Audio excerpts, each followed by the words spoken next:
I'm not even sure how to start telling this story without sounding like I'm fishing for sympathy, but here goes. My name is Sarah, and I messed up. Not in an earth-shattering dramatic way that you see on talk shows with chairs being thrown, but in this slow, painful way, where every decision I made chipped away at something I took for granted.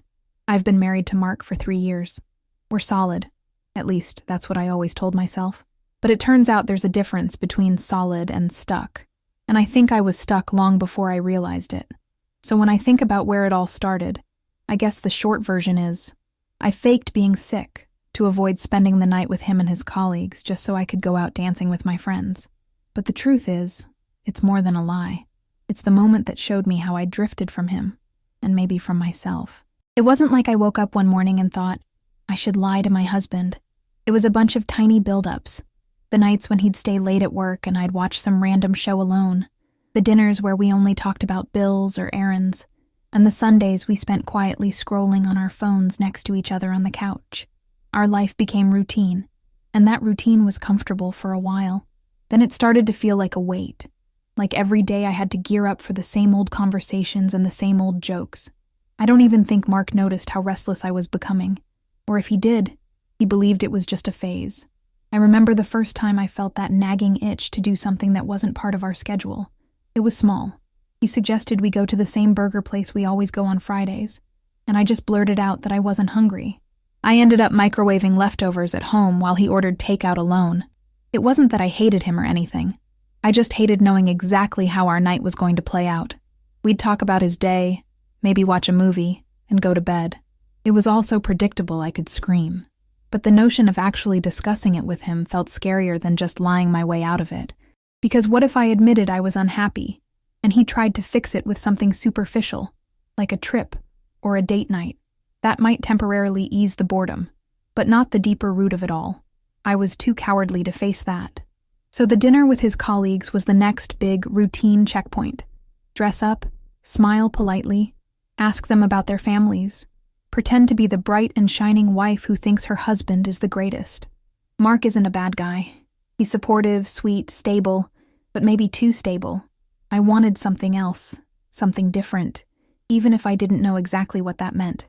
So I said my stomach was bothering me, that I felt a bit of a fever coming on.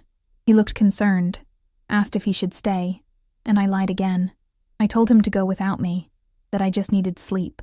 In the back of my mind, it didn't feel like I was committing a crime. Everyone tells little white lies, right?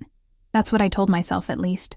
But there was this strange look in Mark's eyes before he left, like he was studying me in a way he'd never done before. I brushed it off and started getting ready, ironically, to go to the club with my friends. By the time he'd left, my heart was racing. It wasn't excitement, not exactly. It was a mix of guilt and anticipation. The door closed, and I stood there, my mind telling me to just stay home and avoid the whole thing, but my body practically humming with this need to escape. I chose to ignore that guilt. I remember humming as I slipped into something more revealing than I usually wear, giving one last glance at my phone to see if Mark had texted. He hadn't. I grabbed my keys and left. And just like that, I walked out the door, trying not to think about how easy it was to walk away from him, or what that might mean about how I really felt. But as I turned the key in the ignition, a realization hit me. If this ever came out, it'd change everything. Yet that possibility wasn't enough to stop me, and that's how I knew I was headed for something bigger than a simple lie. I wish I'd paused and really considered the cost, because once my car pulled away from our driveway, I was driving straight toward the unraveling. I just didn't know how quickly it was going to happen, and that maybe I was the only one who didn't see it coming. I'm definitely not proud of it, but part of me was practically buzzing with excitement as I parked near the club.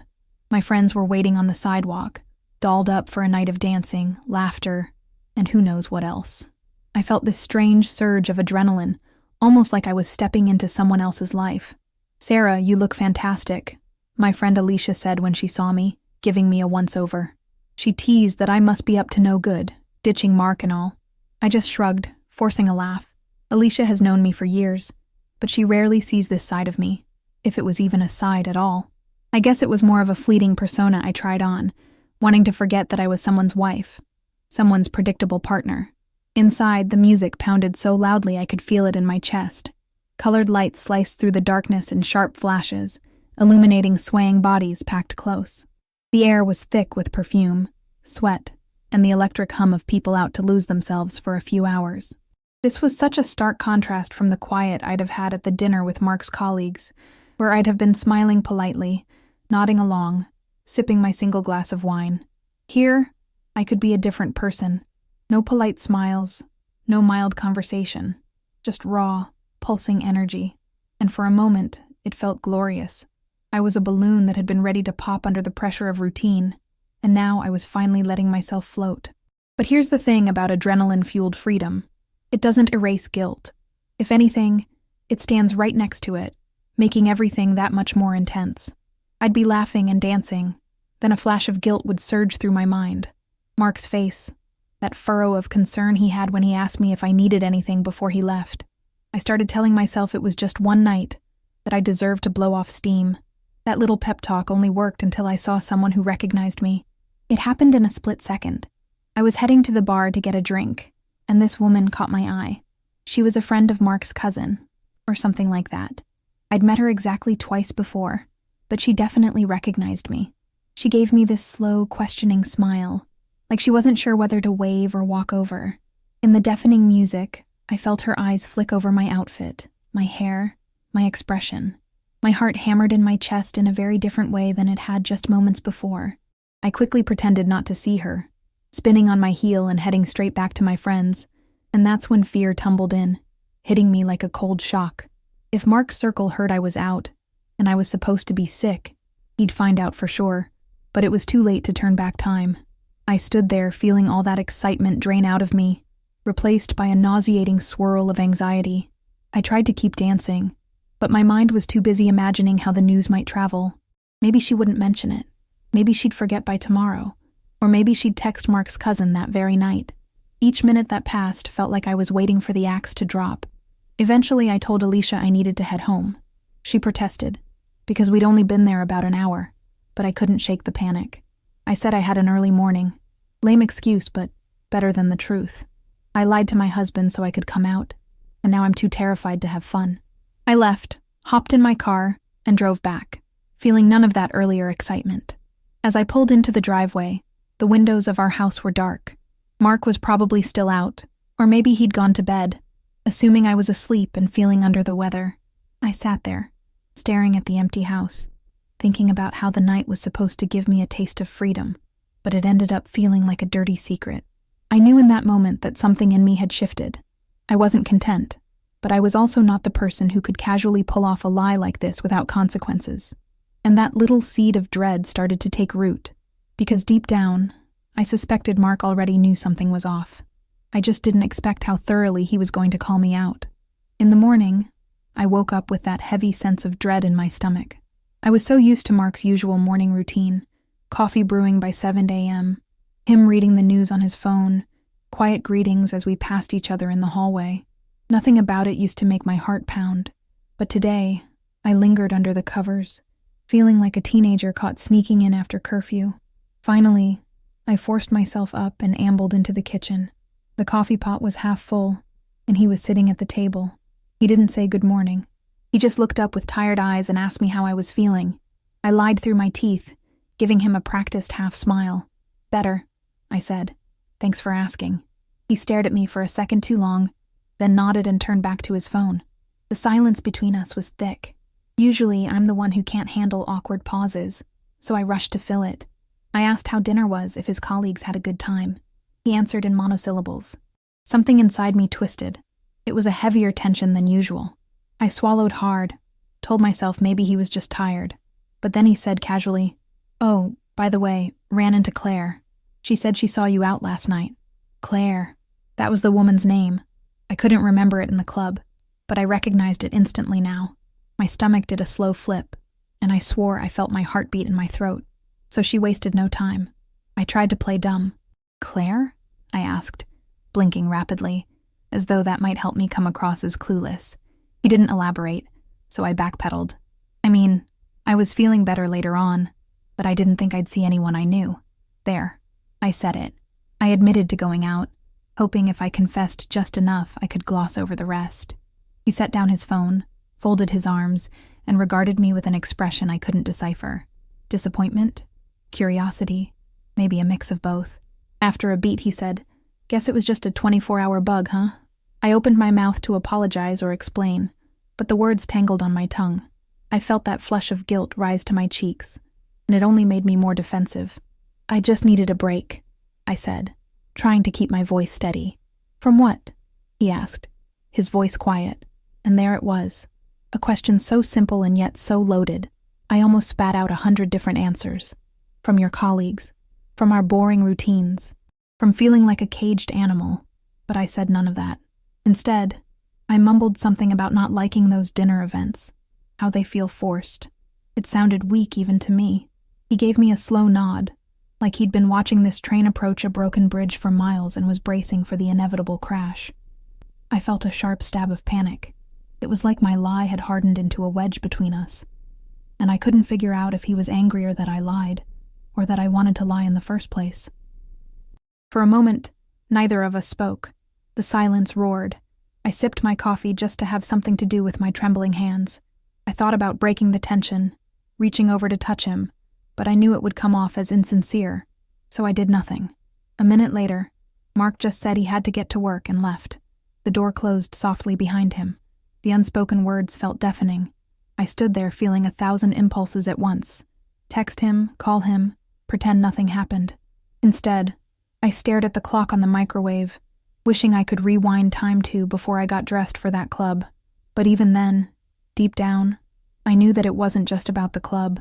That moment was just the opening scene in a story that was going to get a whole lot messier. I spent most of that day oscillating between guilt and indignation.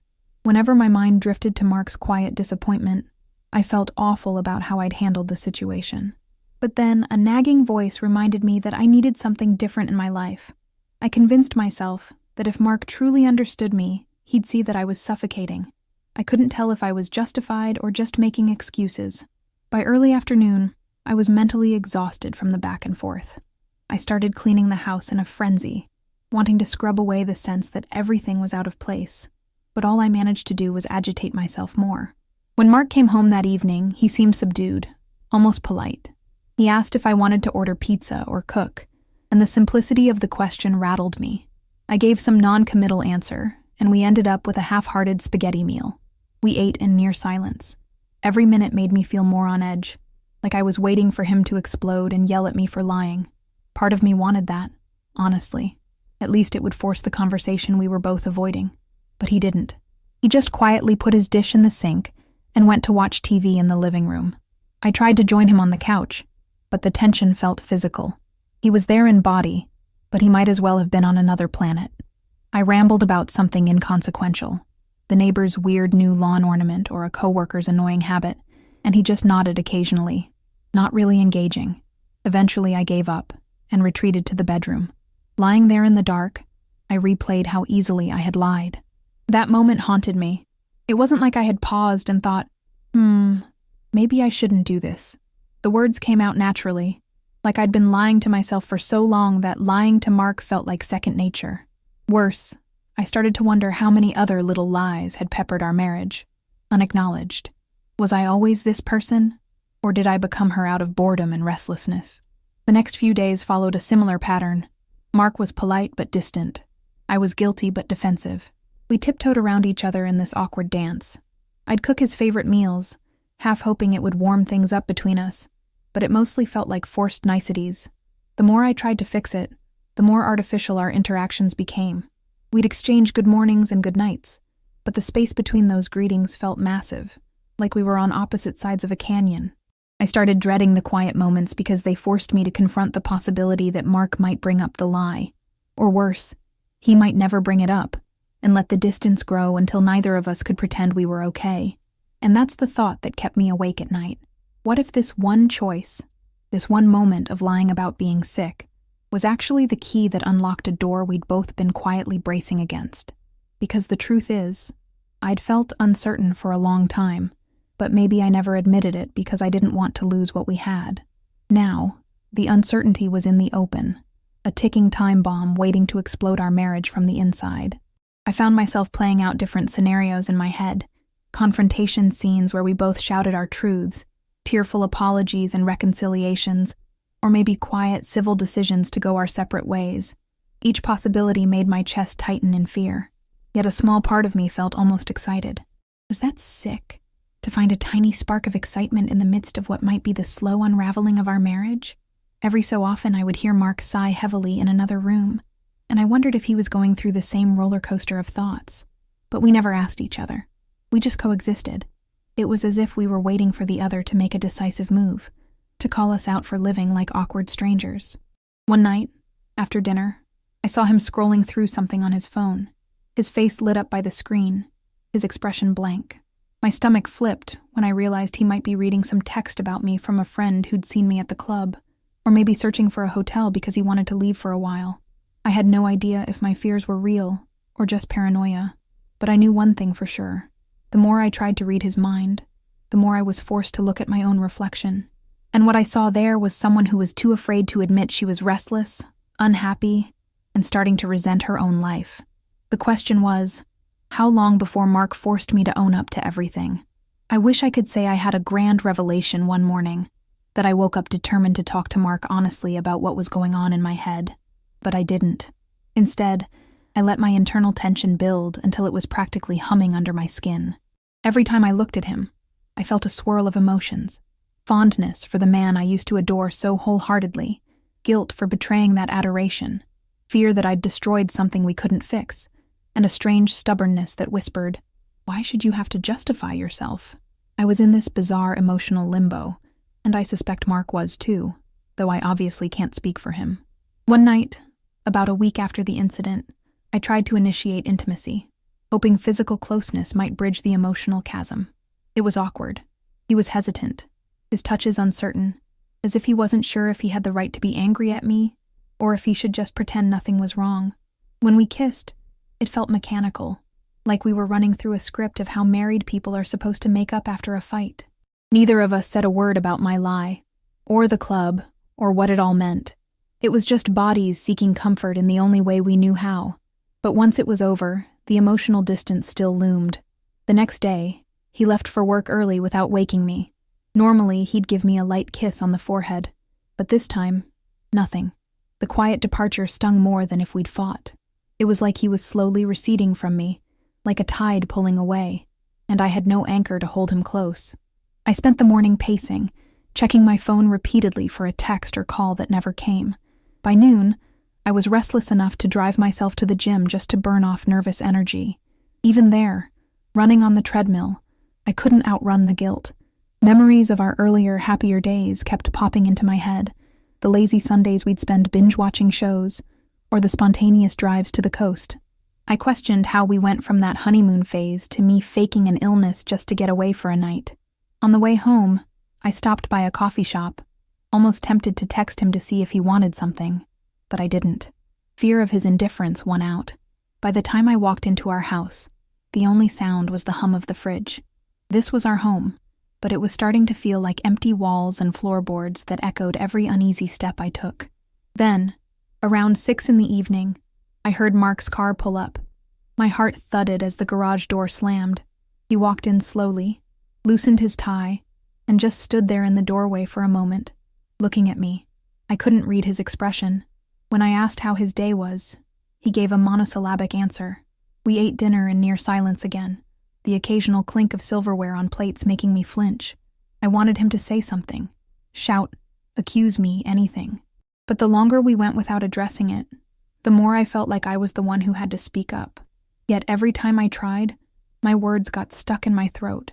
Part of me wanted to blame him for everything, to say, "You're the reason I felt smothered and needed to escape." But that wouldn't have been fair, even if it felt momentarily satisfying to shove the responsibility off me. There's a difference between wanting more from life and not respecting what you already have. I'd crossed that line, and I knew it. At one point, he looked up from his plate and caught me staring. A question flickered in his eyes, but he didn't voice it. We finished dinner in silence.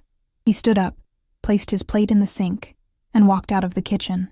I stayed behind, staring at the half-eaten food, feeling like it was a metaphor for our life, a meal half-finished, abandoned in awkward silence. I was too wrapped up in my own guilt and stubbornness to follow him. Instead, I rinsed the dishes, each splash of water reminding me that I was letting this rift grow. By the time I dried the last plate, my mind was made up.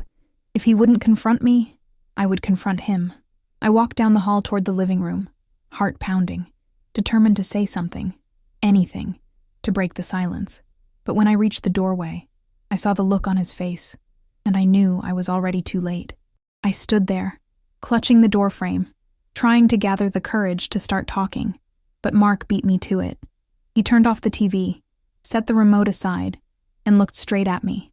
"We need to talk," he said, his voice quiet but firm. My heart leapt into my throat. This was the moment I had both dreaded and wanted. I nodded, stepping into the room, feeling unsteady on my feet.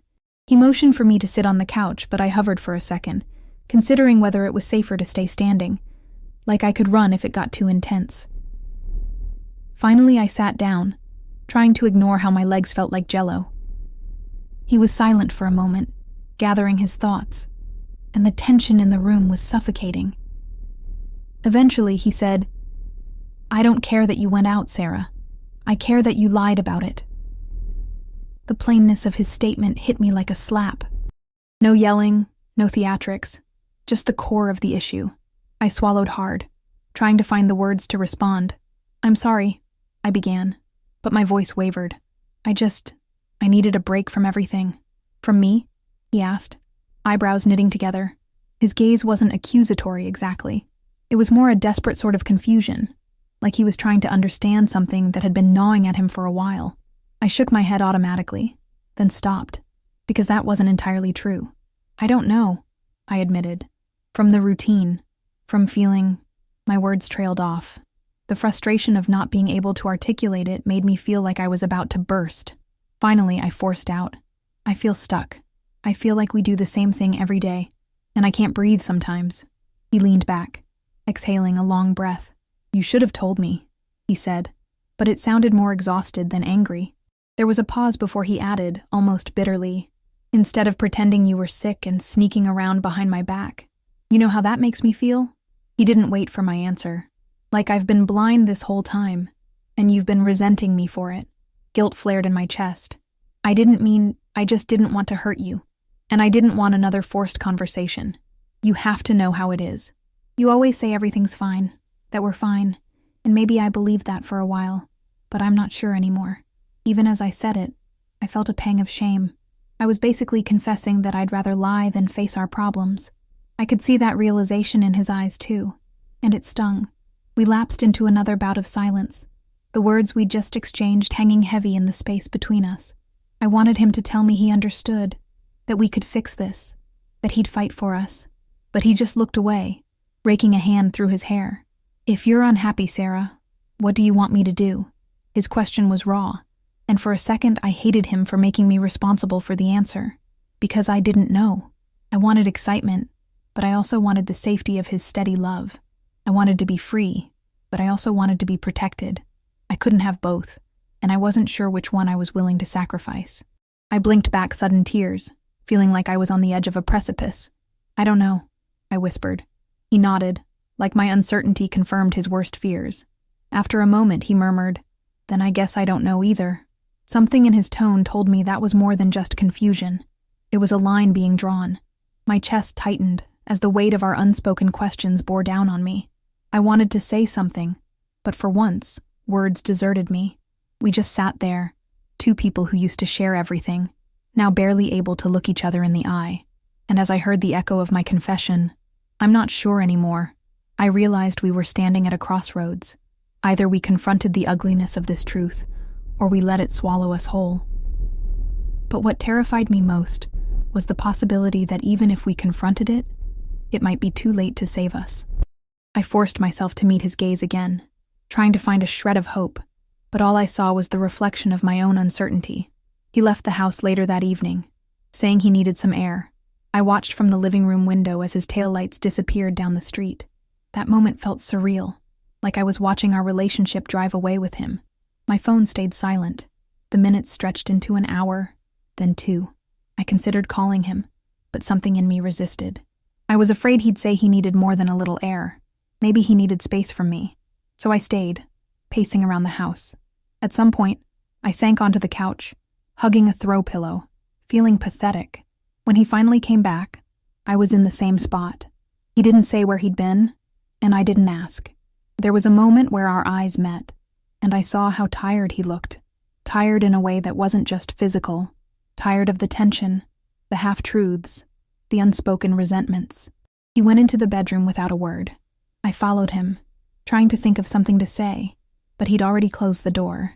I stood there, my hand hovering near the doorknob, unsure if I should knock or give him space. In the end, I decided to give him space, which left me out in the hallway feeling like a stranger in my own home. The next morning, we spoke only in brief phrases. Morning. Coffee? Thanks. It was painfully polite. I noticed him glancing at me a few times, almost like he wanted to say something, but then he'd just turn away. I, too, was coiled up inside, waiting for a fight or a resolution, and we got neither.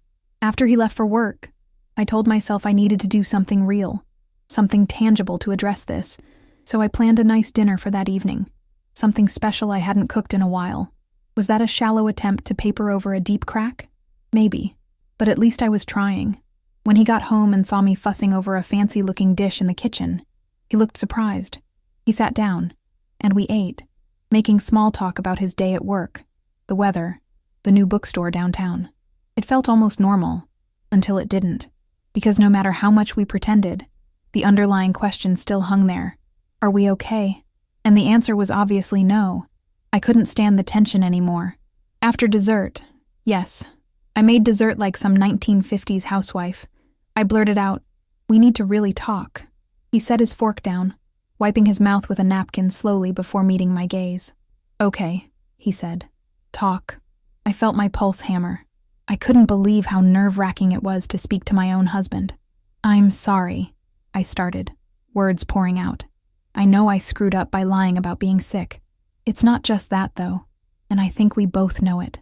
There's something wrong here, in our marriage, and I don't know how to fix it, but I don't want us to just give up." He looked at me for a long moment, his expression torn. "I don't want to give up either," he said finally, "but I also can't ignore the fact that you felt the need to lie just to escape spending time with me. That hurts, Sarah. It makes me feel like you've been half out the door for a while." I closed my eyes, tears threatening to spill. "Maybe I have," I admitted softly. But I didn't realize it was that bad until I found myself dancing in some club, feeling more alive than I had in months. And then feeling horrible because I was lying to you.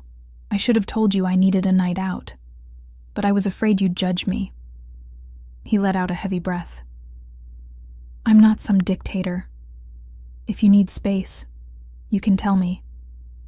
But lying, that's different. It breaks trust." His voice quavered a bit on that last part, and a pang of remorse tightened my chest. This was more than a bored wife wanting a girls' night. It was a betrayal of the fundamental bond we shared. I reached across the table, hesitated, then touched his hand. "I know," I whispered, my voice trembling. "I'm sorry." For a brief moment, his eyes softened, and I thought maybe we'd have a genuine moment of closeness, but then his gaze flicked away, and he gently slid his hand out from under mine. "I need time, Sarah," he said quietly. My stomach dropped. A flurry of panic rushed through me, but I tried to keep my voice steady. "Time to do what?" He stared at the candle on the table, watching the flame flicker. "Time to figure out if we can really fix this," he said, his voice almost hollow. "If you're not happy and I'm not sure you want to be here, how do we move forward?" I had no answer. The weight of his question pressed down on me, and I realized that was exactly the uncertainty I'd been dancing around. My heart pounded as I searched his face for a hint of reassurance, but all I saw was the reflection of my own doubts. Because if I couldn't promise I wanted this life, how could he promise we'd be okay? The silence stretched, and I realized I was on the verge of losing the very thing I'd taken for granted. But even that realization didn't clear my confusion. It just made me feel more trapped. I wanted to scream, or cry, or force him to stay by my side. But instead, I just let the silence fill the room, as if it had more power than words. And in that charged quiet, I started to see that this wasn't going to be fixed by one apologetic dinner or one confession. Something deeper was broken, and I wasn't sure if either of us knew how to mend it. He said he'd sleep on the couch that night, which I guess was his small way of creating space. After he disappeared into the living room, I stood in the bedroom feeling numb. I listened for sounds. Maybe he'd turn on the TV or call someone, but the house remained still. I changed into pajamas slowly, my mind swirling with questions about whether we were headed for a separation, a break, or something worse. My phone blinked with a notification from Alicia, asking if I was okay. I ignored it. I didn't know how to explain to her that one impulsive night out dancing had triggered the biggest marital crisis of my life. Or maybe it wasn't just that one night. Maybe it was the culmination of months or even years of unspoken frustration. But that night had ripped the bandage off and exposed the raw wound. Sleep refused to come. I lay awake, staring at the dark ceiling, haunted by memories of when Mark and I first moved into this house. We had no furniture for the living room except a hand-me-down sofa and a cheap coffee table, but we were so happy. We'd eat takeout on the floor, laughing about how our friends said marriage would make everything routine. We'd said we'd never be boring. Now here I was, feeling like I was drowning in boredom, guilt, and 1,000 regrets. After a few hours of tossing and turning, I tiptoed out to the living room, thinking maybe he was awake too, but the couch was empty. The blanket and pillow were undisturbed. Panic flared in me. Where was he? I rushed to the window and saw his car still in the driveway, so he hadn't left. Confusion crept over me until I heard a faint sound, the soft hush of water running in the guest bathroom. He must have gone in there instead, maybe wanting more privacy. I wondered if I should knock, try to talk, but everything in me clenched.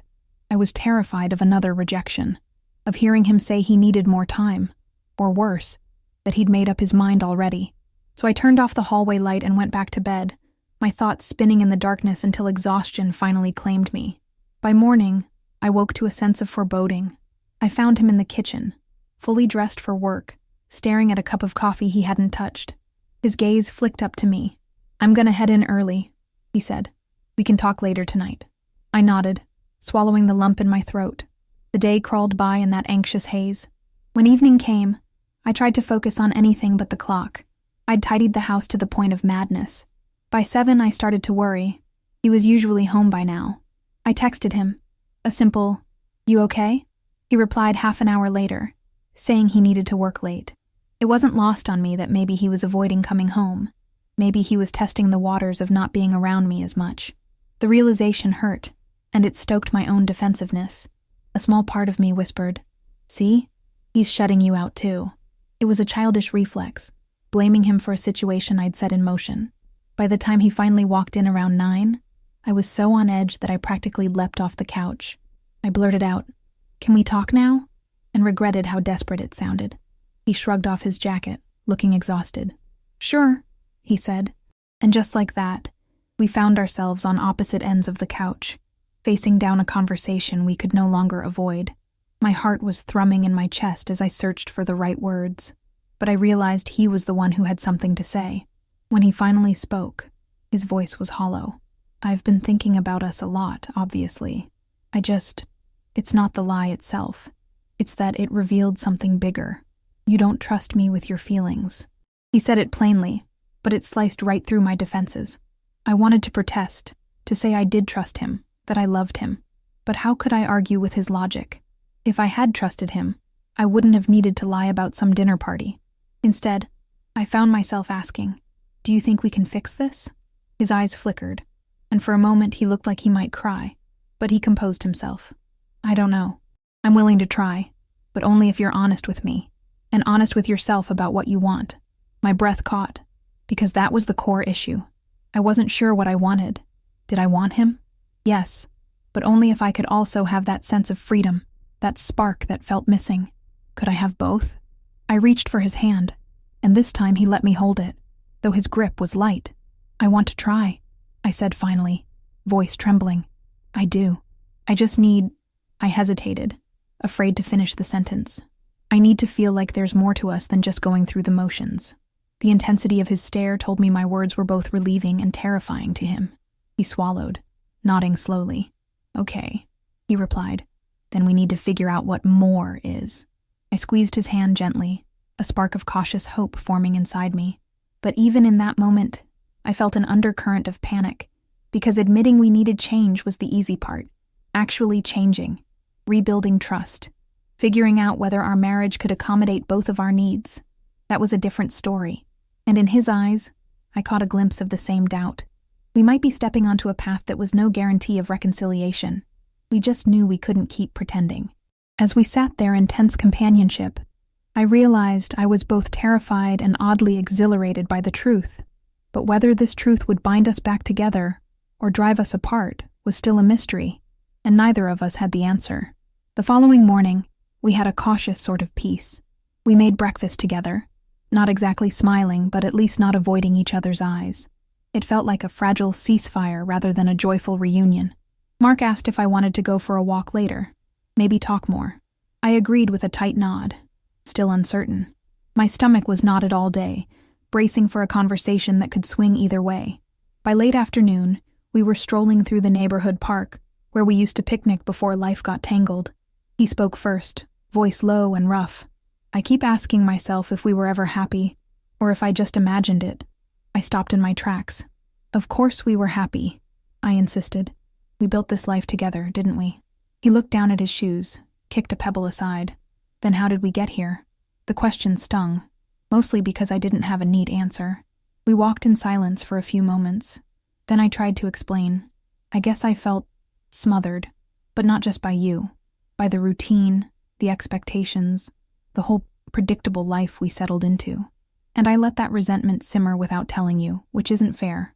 My confession hung in the air, and I noticed the tension in his shoulders. He was wrestling with his emotions, trying to maintain composure. Eventually he said, "So you wanted something else? And you were afraid I wouldn't understand?" I nodded, biting my lip. "Yes, and I'm sorry. I know lying was the coward's way out." I took a shaky breath, searching his face. "But I'm here now, telling you that I want to work on this. I just don't know how." He slipped his hands into his jacket pockets, looking off at the trees. "We could try counseling," he offered hesitantly. "Or we could try setting new goals together. Travel more, do things that break our routine." The mention of counseling made me anxious, but I tried to keep an open mind. "Maybe," I said softly, forcing a small smile. "I'm willing to try." For a moment, there was something that felt almost like hope passing between us. Then he added, "But I need to know you're committed. Not halfway, not faking it for my sake. Really committed. Because if you'd rather be single or out dancing every weekend, then we need to face that." The words were harsh in their directness, but they cut straight to the core of my dilemma. Could I be both spontaneous and married, free and faithful? I didn't know, but I wanted to find out if it was possible. "I owe you honesty," I whispered, feeling the cold wind nip at my cheeks. "I'll give it." We walked a few more yards in silence, before he took a steady breath. "Okay then," he said quietly. "Let's see where that leads us." A few days later, we set up an appointment with a counselor, an older woman with a calm voice who looked at us like we were two confused kids. In that small office, I admitted how bored and restless I'd felt, how the lie was just a symptom of a bigger dissatisfaction I was scared to face. Mark admitted he felt blindsided, but he also confessed he'd sensed a distance growing and hadn't known how to confront me without fearing he'd push me away. It was uncomfortable, raw, and I could see the shock in his eyes when I spoke certain truths out loud. But maybe that was the first real step in bridging the gap. Afterward, we didn't magically snap back into a loving rhythm. At home, there were still awkward silences, unsteady attempts to reconnect. Sometimes I'd catch him studying me with cautious eyes, like he was afraid I'd slip away again. Other times I felt so guilty, I'd lock myself in the bathroom just to breathe and remember why I wanted to stay. The counselor told us not to expect instant solutions, and she was right. It was a slow, messy process. One night, I tried to lighten the mood by suggesting we watch an old comedy special we used to love. We laughed at a couple of jokes, which felt like a small miracle, but the tension still lurked underneath. The next day, Mark got a message from a friend inviting us to a get-together. I waited for him to ask me if I'd go. When he did, I felt a flicker of panic, but I forced myself to be honest. "I'm not thrilled about it," I admitted, "but I'll go if it's important to you." I heard how reluctant that sounded, He picked up on it too, wincing slightly. "You don't have to force it," he said. "Just don't lie to me about feeling sick, okay?" It was a small, painful jab, but I deserved it, and it hit me hard enough that I realized how fragile our bond was now. I promised, "I won't," and tried to muster a genuine smile. He nodded, though he didn't return the smile. Still, the fact that we could talk about it, even awkwardly, felt like progress. On some level, we were both trying to figure out how to merge our needs, or at least respect them without deception. But the question remained, would it be enough? That night, as we climbed into bed, he asked if I felt good about the direction we were heading. I turned to look at him in the darkness, seeing only the faint outline of his features. "I'm still scared," I confessed. "But I think we're doing what we need to do, finally being honest." He sighed, shifting closer. "I'm scared too." We lay there, silent, but at least this time we were holding on to each other. And yet, I could feel the distance that hadn't disappeared, just become quieter. As he drifted off, I stayed awake, replaying the counselor's words. Honesty is the foundation for rebuilding trust, but it doesn't guarantee it. The real question is whether both people can handle the truths that arise, and that was the heart of it. Could we handle it if it turned out our needs couldn't align? Could we handle it if the answer to all our searching was that we needed to part ways? I closed my eyes, tears slipping down my cheeks, uninvited and unexplained. In that moment, I understood that even genuine effort might not erase the impact of my lie, or the restlessness that led me there. The counselor sessions continued, and so did our awkward attempts to reconnect. Some days were better than others.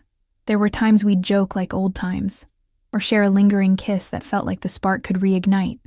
Then there were days we'd retreat to our separate corners, tension simmering underneath the surface. I found myself caught in a cycle of both hope and dread. Hope that we could rebuild, dread that we'd discover we were too far gone. The lie about being sick had morphed into a symbol of a deeper issue, and it kept surfacing every time we tried to move forward. I started going to yoga classes, partly to clear my head, and partly so I could do something on my own that felt healthy, rather than secretive. Mark seemed mildly supportive. He'd ask how class was, though he never pushed me for details. We were learning to give each other space without the underlying accusation of abandonment. One evening after yoga, I came home to find Mark had ordered Thai takeout. He looked at me with a small smile and said, "Figured you'd be hungry." It was a nice gesture, and for a fleeting second, it felt like we were a team again. We ate together, talking about our days, but near the end of the meal, he set down his chopsticks and asked, "Are you still craving that kind of night out? Like the one you lied about?" The question hit me unexpectedly. I froze, heart thumping. I wanted to say no, that I was perfectly content staying in. But honesty, I reminded myself. I swallowed, then answered, "Sometimes, yeah, I still want that thrill sometimes." My cheeks burned saying it out loud. He nodded, expression controlled. "And do you think I'm stopping you from having it?" he asked. That made me pause. "Not deliberately," I said, choosing my words carefully. "But we don't exactly do spontaneous well, at least not anymore." He let out a heavy sigh, pushing his plate aside. "Then we need to figure out how to incorporate that into our life, or decide if you need to do it on your own. I'm not against you having fun, Sarah. I just don't want to be lied to, and I don't want to be made to feel like the boring fallback." His voice was steady, but there was hurt in his eyes. I reached across the table and touched his hand. "You're not boring. It's just that I sometimes miss the version of me who wasn't afraid of stepping outside our comfort zone. I don't know how to balance that with being a good wife." Saying that felt like slicing open a wound, because it implied I wasn't sure if being a good wife and being spontaneous could coexist.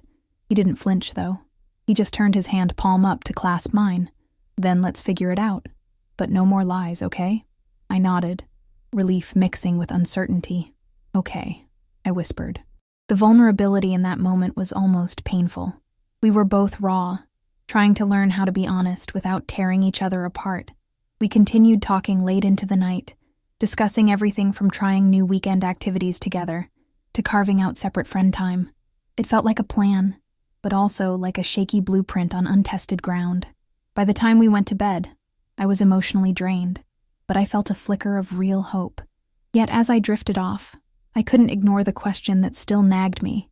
Was this just a band-aid on a deeper wound? I knew Mark was committed to trying, but I also knew the wedge that had formed between us was more than a single lie. It was my restlessness, his fear of confronting conflict, our mutual tendency to gloss over problems until they exploded. As I curled up beside him, listening to his steady breathing, I realized that even in this fragile peace, the tension was still there, humming beneath the surface, reminding me that the story wasn't over, and it wouldn't be until we both made a choice, either to let this new honesty guide us toward rebuilding, or to accept that we'd grown apart in ways no honesty could fix. The end was still unwritten, and maybe that was the scariest part of all. I remember the day I realized that all our careful plans, our counseling sessions, and our promises to communicate weren't a guarantee. It was a Saturday morning, about a month after the first session, and we were folding laundry in the living room. The TV was on low volume, some random documentary, but neither of us was really paying attention. I was matching socks, and Mark was folding towels. At one point, I glanced over at him and saw this distant look in his eyes, like he was checking out of reality and floating somewhere else. I asked if he was okay, and he gave me a half smile, mumbling that he was just lost in thought, but I could feel his energy. Something was off. Later that day, he told me he was going to grab groceries, but he came back empty-handed, saying he needed a drive to clear his mind. It reminded me of that night he left after our big confrontation. Part of me wanted to say, "Don't shut me out again." But another part understood that I had no right to dictate how he processed his feelings. I let him have his space. When he finally returned, he seemed calmer. We talked a little about what we were making for dinner, whether we should watch a movie. It was mundane, but it felt like a fragile return to normal. That evening, as we settled on the couch, he turned to me and asked, "Do you still feel trapped?" The question came out of nowhere, and it made my heart skip a beat. I hesitated, trying to be honest. "Sometimes," I admitted, voice barely above a whisper. He nodded slowly, gazing at the floor. "I've been thinking, maybe we need a real break, some time apart, to figure out if we really want this." My stomach twisted in alarm. I'd half expected him to suggest that at some point, but hearing it out loud was terrifying. "You mean a separation?" I asked, my voice trembling. He shrugged, looking haunted. "I don't know. Maybe. He trailed off, tears welling up in his eyes. "I'm so tired of feeling like a burden to you, or like I'm holding you back. And I'm tired of feeling uncertain about whether we can fix this." The tears in his eyes nearly broke me. I grasped his hand. "Mark, I don't want to lose you," I said, feeling my own tears burning behind my eyelids. "I'm scared too. I hate that I feel restless, but I also hate seeing you doubt yourself. You're not a burden. I promise." We clung to each other for a moment. It felt like a lifeline, but also like a moment of reckoning, because if we both felt so unsure, maybe space was the only way to find clarity. After a few shaky breaths, he said, "Can we just be honest? Like we promised? Even if it hurts?" I swallowed hard and nodded. "Yes," I whispered. So we were honest. Brutally so. He confessed he felt betrayed, not just by the lie about being sick, but by the realization that I might never be satisfied with a stable life. I admitted that I loved him, but worried about losing myself in the routine. We talked about fear, resentment, the future, everything. By the time we were finished, it felt like our souls were laid bare, and neither of us was sure if that naked truth would bring us closer or tear us apart.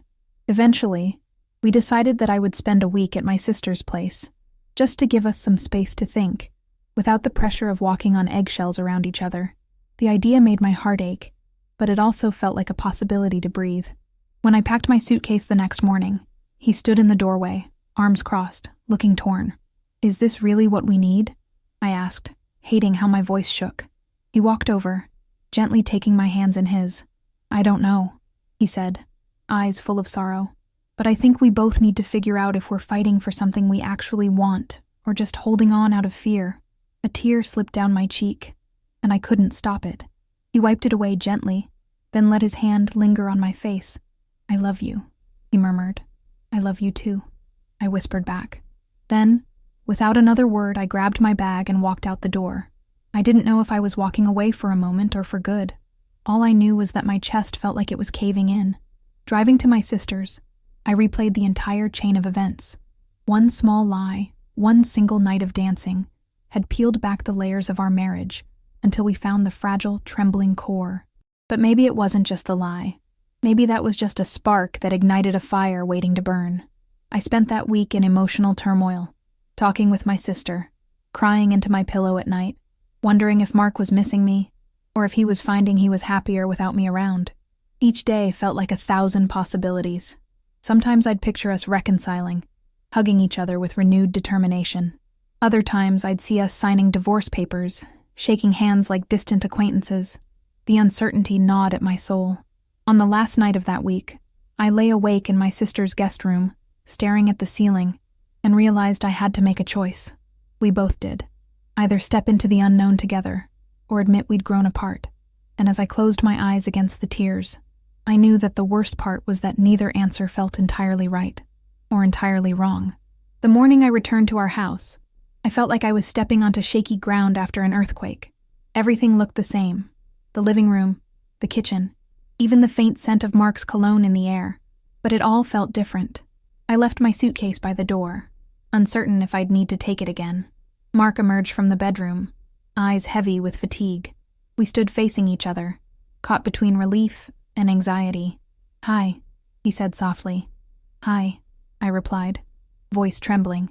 He cleared his throat, gesturing for me to come sit on the couch with him. My heart pounded as we took our seats, side by side but not touching. For a few moments, we just sat there in tense silence.